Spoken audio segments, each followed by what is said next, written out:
来乡亲啊，继续来看宜兰五吉乡昨发生着重大的死亡车祸。宜兰大学一个教授先来追弄着头前的箱仔车，再过去弄对向的小货车。箱仔车顶42岁妈妈本底是要送18岁查囝去学校，却来拄着死劫，两母仔囝拼出去车外过往路。小货车的驾驶嘛弄甲重伤亡生了。 弄死人的驾驶，也就是宜兰大学的教授，也搁伫个加护病房咧急救。讲当时，伊可能是要赶去学校来上课，才会出意外。这件车祸是让两个家庭气甲家属真伤心。双手合掌，场面真悲伤，家属伫咧现场招魂，心情真震动。心里很痛。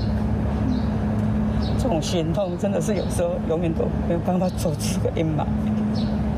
唔敢相信，将太太和平常时同款载走囝去上课，搁一摆见面，煞变作是两具零自己的尸体。我是你是要讲王家死啊？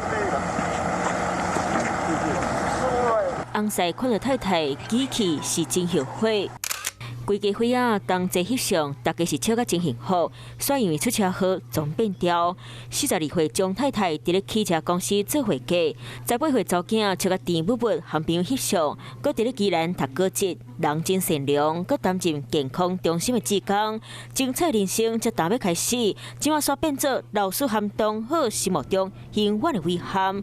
这场车祸互3个人过往，另外一个驶货车的温先生，同款出车祸过身，伊。 大兄讲，平常时和弟弟带做伙，这口罩最后拢靠阮先生伫咧趁钱，工地工课无拢是由伊伫咧制作。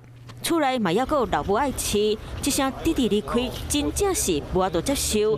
这场车祸，活落来姓吴的大学教授，即马昏迷指数3，同款伫咧加护病房观察。